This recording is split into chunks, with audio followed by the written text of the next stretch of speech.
Buongiorno e ben ritrovati con una nuova edizione del TG Flash di New Sicilia.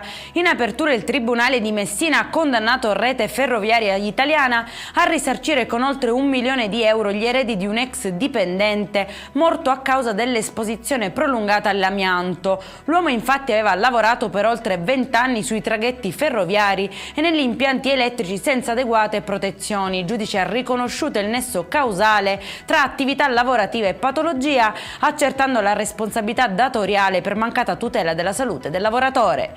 Operazione antidroga tra Catania, Siracusa e Civitavecchia. In manette 6 soggetti, il blitz è collegato all'inchiesta che il 10 dicembre 2025 aveva già portato a 11 arresti e al sequestro di beni per oltre 500.000 euro, smantellando un gruppo che avrebbe gestito il traffico di stupefacenti nel siracusano.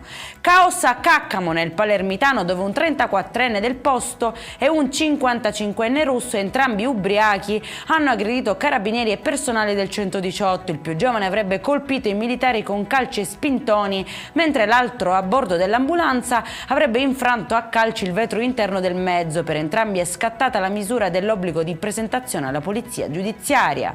Denunciato il titolare di un laboratorio dolciario catanese che avrebbe venduto panettoni spacciati come al pistacchio di Bronte e al cioccolato di Modica senza che tali ingredienti fossero realmente presenti. I prodotti venivano riconfezionati con diciture ingannevoli e venduti anche online.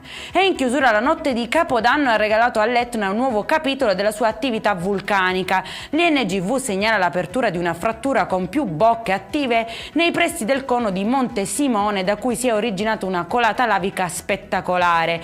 Il fronte ha raggiunto quota 1580 metri, restando comunque distante dai centri abitati. Per questa edizione è tutto, prossimo appuntamento alle 19:30. Buona giornata.